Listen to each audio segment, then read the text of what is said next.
I wanted to make a video following up my last video, expressing the details of my accident and not just saying the date and everything. I wanted to go through all of the brutal details of what happened that day and like exactly how it was for me. I was on my way to work. It was 9 o'clock in the morning. I worked as I was in my scrubs when the accident happened. They cut my scrubs off me. I worked as a home health care aide for the disabled and elderly. I worked 6 days a week, and I drove to and from work 60 miles each way. And I was getting onto the highway. I was about to get onto the highway. I was at an intersection. I was at a 3-way intersection. I had a stop sign, and then the flowing traffic had a blinking light.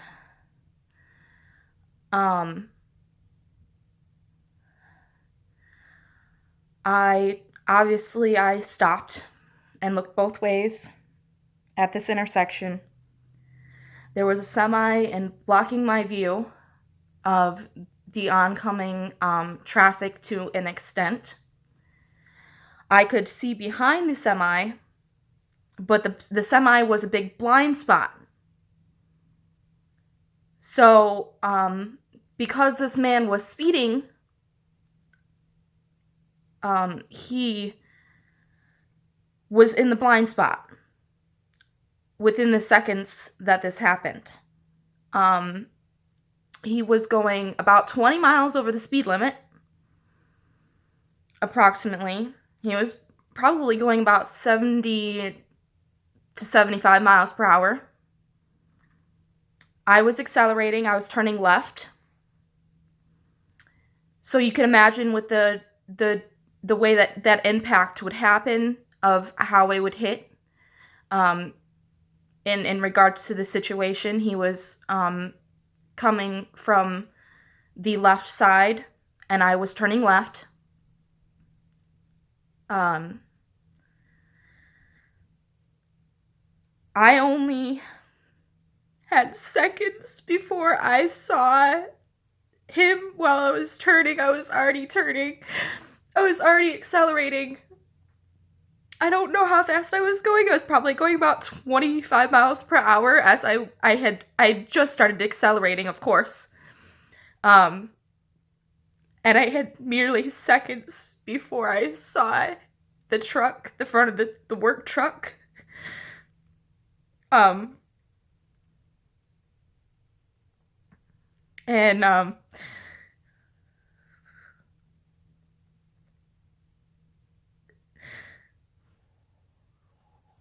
when I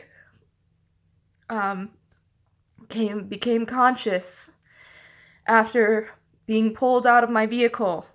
I don't know how they pulled me out. I don't know if they used the jaws of life. I don't know what they used. All I know is that now looking at pictures of my vehicle, I know where my head was, and I know how I was positioned. That's all I know. I don't know how they got me out because I was blacked out when they pulled me out of the vehicle. My head, all of here was inside of the window. Not the passenger side, the driver's side window. There was no other person with me in the vehicle. It was just me on my way to work.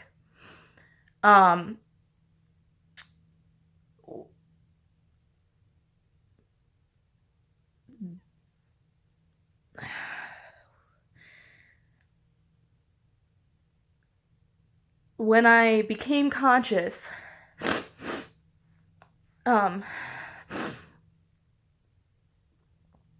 I remember how everything looked so strange, like as if everything was covered in a kind of rainbow. Like everything looked so vibrant and colorful. And I was so confused. I was so confused. I was laying on the ground and I woke up on my side and I was looking at the trees and I just remember, wow, they look so beautiful, like I had never seen trees before.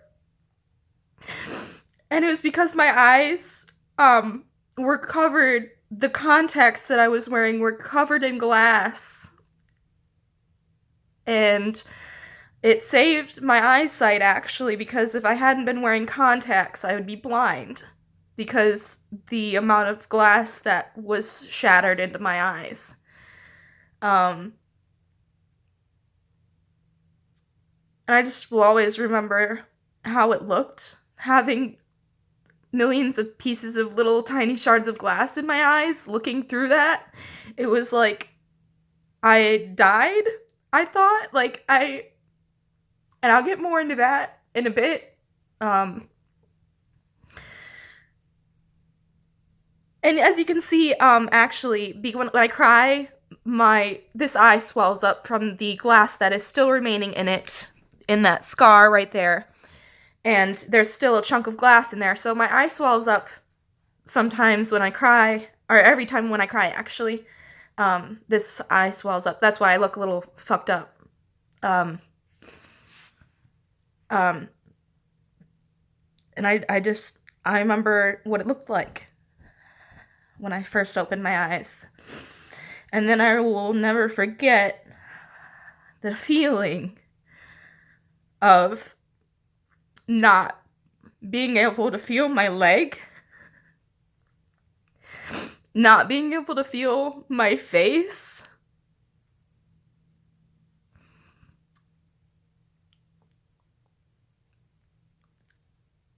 and the scream that came out of my mouth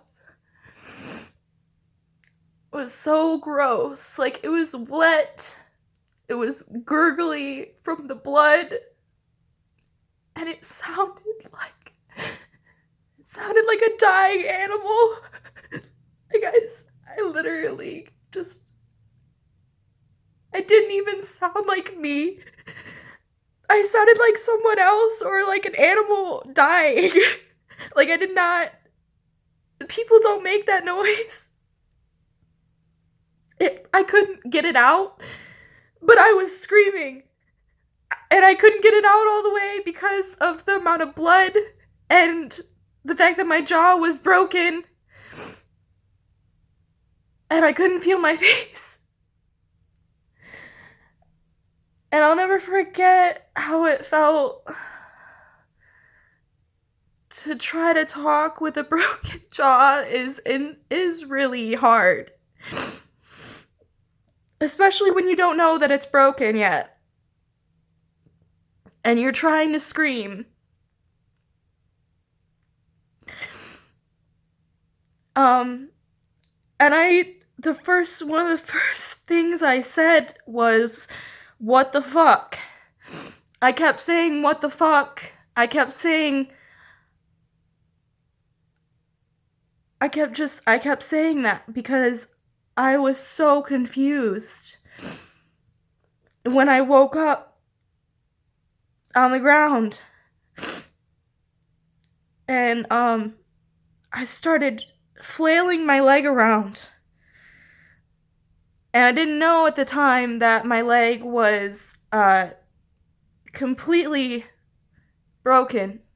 I just knew that there was a lot of blood on my leg. I didn't know what happened to it yet. My femur, I found out later, in that moment, was sticking out of my leg. My bone came out of my leg and was out. And I was flailing it around and screaming, I can't feel my leg. What the fuck? I can't feel my leg. I can't feel my leg. And it was like, it was so hard to tell myself in my mind, oh my God, I can't feel it. It was so difficult for me in that moment, first waking up like that. And then there was this lady, I'll never forget her. I don't even know her name. She's not in the witnesses that were talked to. Unbeknownst to me, for no reason, like, this is fucking ridiculous that she wasn't talked to, because she was the one who was holding me after I first became conscious. And she put a jacket under my head. And I had never seen so much. The smell and the feeling of being covered in your own blood for the first time. And I covered this jacket with blood within minutes. And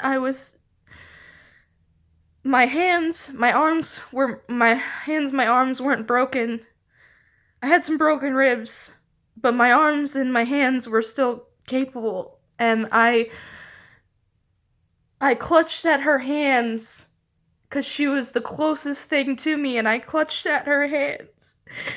And I just remember being so confused and I just wanted to hold on to anything or anyone that was near me that was alive, and I was just clinging to her, and I remember saying to her,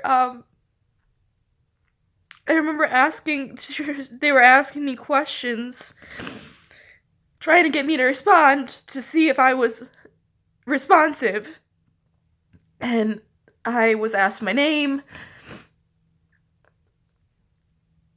and in between them asking me questions, I remember telling her, you know, I'm an 18-year-old girl. Like, I said, I want my mommy. That's what I said to her. Because I thought I was dying right there. I thought I wasn't gonna make it. Because I just knew that I was just too badly injured. I just didn't think I was gonna make it. I kept telling them to hurry up, get me in the ambulance, hurry up.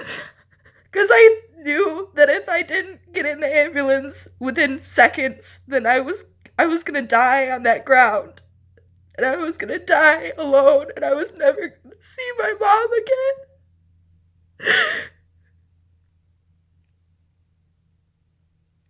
And when they put me in the ambulance, that's when I realized that my pelvis was also broken.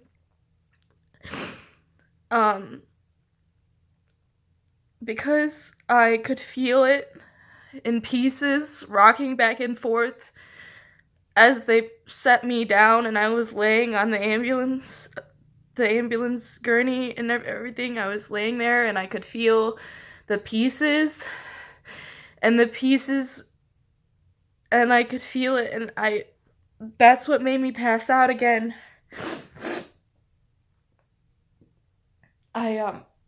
Because I could physically feel the individual pieces of my pelvis rocking back and forth and clicking.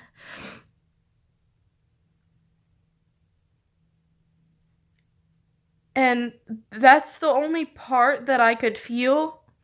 I could not feel my face. I could not feel, besides, and I could still feel my tongue, even though my mouth was full of glass and stuff, and even though I couldn't feel my face, I could still feel my tongue though, so I was using my tongue to check for my teeth. I was trying to make sure that my teeth were still there, and thank God all of them were, but I kept checking, and I kept running my tongue around my teeth, and I didn't, because my adrenaline was so high at that point, I obviously did not feel the little pieces of glass I was scraping with my tongue and everything. I did not feel anything that I was doing to myself by doing this, but I cut up my tongue really bad just trying to feel my teeth because of how much glass was in my mouth.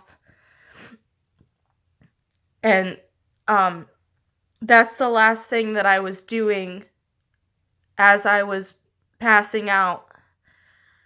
Because once I knew all my teeth were there and I knew that I was in the ambulance, then I stopped. I stopped moving and I just passed out because I couldn't handle the pain of my pelvis at that point. I as soon as I could feel it was like around my spine, like I could feel the parts by my spine moving. Like, it was awful. And I just passed out from it. And they kept I remember them, I couldn't keep my eyes open, and I remember them saying you gotta stay with us, the people in the ambulance. And I just, as soon as they started cutting off my clothes, I started to relax because I knew I was gonna be okay. And I just, that was all that I was still blacked out when they got me to the hospital. I was still unconscious when they put me under for my surgery, and they had to immediately do surgery on my leg and stabilize it because I was losing so much blood. And that's when they put the metal rod in my leg and everything. And I still had my jaw completely detached when I woke up from surgery, and I had been sleeping for like 3 days. Well, I had been trying to sleep for 3 days. I kept waking up. The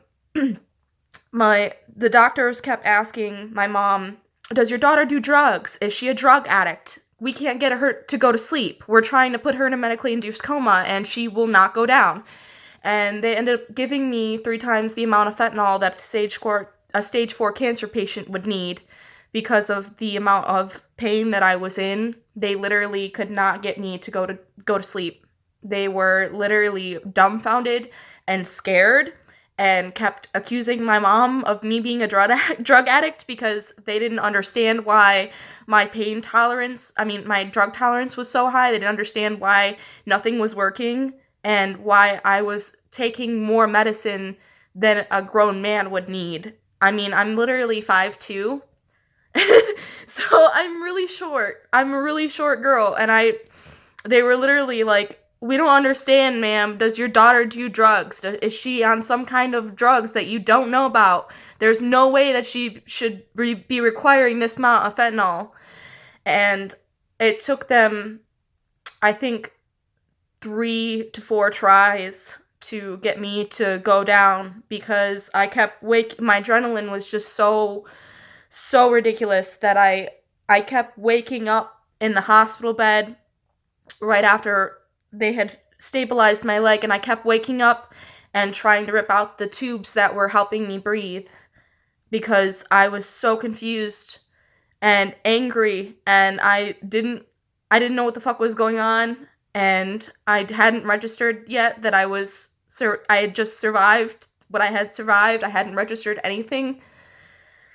And basically, they told my mom the first night when I got there after they stabilized my leg, they told her, "We don't know if your daughter's gonna make it, so have everyone come say goodbye before the night's over. Like, make sure you call everyone."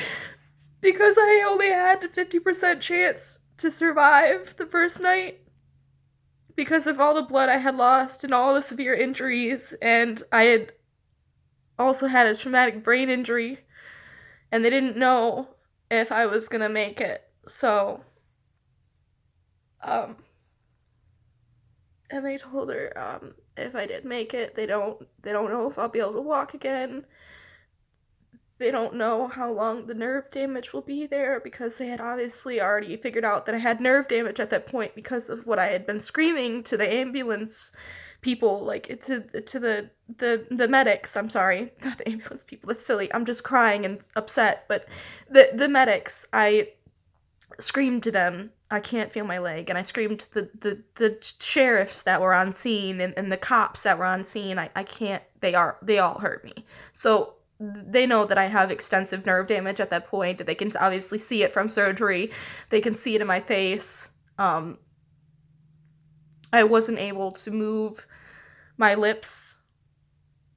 I had to speak with my tongue and use all pronunciation with my tongue. Um, and they told my mom that night, no, we don't know if she'll make it.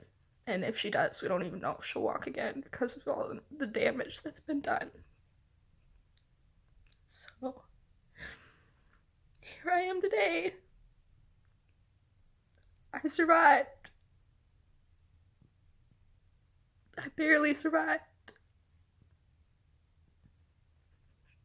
And I wanted to share all the gruesome details of my story because this needs to be talked about. This needs to be heard.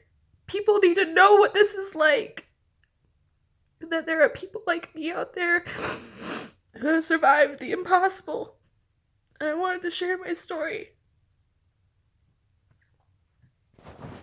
Thank you for watching. It means a lot to me.